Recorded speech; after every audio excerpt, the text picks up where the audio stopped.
बंगाल में हो गया बड़ा खेला। बीजेपी नेता भी देखकर हो गए दंग। ओवैसी ने तोड़ा हुमायूं कबीर से गठबंधन का नाता। अखिलेश से लेकर ममता खेमा हुआ खुश। 1000 करोड़ डील मामले ने बढ़ाई हलचल। बंगाल से लेकर दिल्ली तक बड़ी नेताओं की टेंशन। क्या है डील के दावे की सच्चाई, जानकर रह जाएंगे आप भी तक। इधर ममता अखिलेश बंगाल की सियासी पिच पर बैटिंग की तैयारी कर रहे थे कि उधर एक खबर ने सियासी भूचाल सा दिया, क्योंकि ओवैसी ने हुमायूं कबीर से गठबंधन का नाता तोड़ दिया है, जिसकी खबर ने दिल्ली तक हड़कंप मचा दिया है। जबकि बीजेपी नेता परेशान हो गए हैं, लेकिन इसके पीछे जो वजह है वो और भी ज्यादा गंभीर है, क्योंकि इसमें वीडियो, आरोप और वोट बैंक की रणनीति तीनों शामिल है, जिसके बारे में आपको सब कुछ इस वीडियो में बताते हैं। दरअसल अक्सर कहा जाता है कि सियासत की बिसात पर हर चाल सोची समझी होती है, और जब चाल बड़ी हो तो उसका असर दूर तक जाता है। पश्चिम बंगाल में इस वक्त कुछ ऐसा ही देखने को मिल रहा है, जहां एक फैसले ने पूरे चुनावी माहौल को बदल कर रख दिया है। ओवैसी ने हुमायूं कबीर की पार्टी से गठबंधन तोड़ दिया है और साफ कर दिया है कि अब उनकी पार्टी अकेले चुनाव लड़ेगी। लेकिन सवाल है, ऐसा क्यों किया? रिपोर्ट्स की माने तो ओवैसी ने अपने सोशल मीडिया पोस्ट में साफ लिखा है कि हुमायूं कबीर के बयानों ने एक संवेदनशील मुद्दे को जन्म दिया और पार्टी ऐसे किसी भी बयान के साथ खड़ी नहीं हो सकती। ये सिर्फ एक लाइन नहीं, बल्कि एक साफ संदेश है कि अब पार्टी अपनी छवि और अपने वोटर्स के बीच कोई भ्रम नहीं चाहती। इसी के साथ गठबंधन खत्म करने का ऐलान कर दिया गया, यानी अब ओवैसी की पार्टी पूरी तरह स्वतंत्र रणनीति के साथ चुनाव में उतरने जा रही है। अब बात उस वीडियो की जिसने पूरे विवाद को जन्म दिया। दरअसल एक वीडियो सोशल मीडिया पर तेजी से वायरल हो रहा है, जिसमें हुमायूं कबीर कथित तौर पर बीजेपी नेताओं से संपर्क और ममता बनर्जी को हराने की बात करते नजर आए। इस वीडियो के सामने आते ही तृणमूल कांग्रेस ने इसे बड़ा मुद्दा बना दिया और प्रेस कॉन्फ्रेंस करके ईडी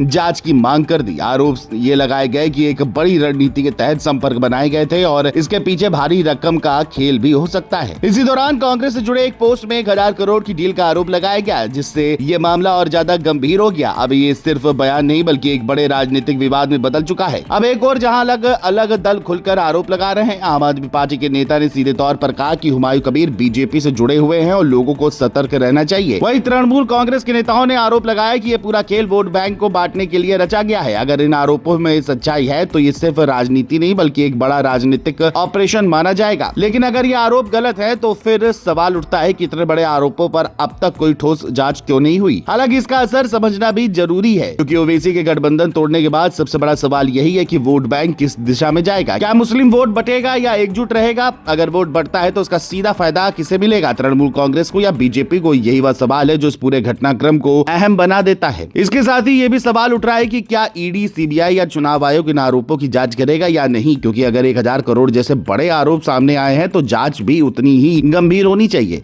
नहीं तो ये मामला सिर्फ आरोप प्रत्यारोप बनकर रह जाएगा। फिलहाल बंगाल की राजनीति एक नए मोड़ पर खड़ी है। ओवैसी का यह फैसला सिर्फ एक गठबंधन तोड़ने का नहीं, बल्कि पूरे चुनावी खेल को बदलने का संकेत है। एक तरफ तृणमूल कांग्रेस को इससे राहत मिलती दिख रही है, तो दूसरी तरफ बीजेपी पर आरोपों का दबाव बढ़ गया है। लेकिन सबसे बड़ा सवाल अभी भी वही है कि क्या इन आरोपों की सच्चाई सामने आएगी या फिर ये मुद्दा भी चुनावी शोर में दब जाएगा।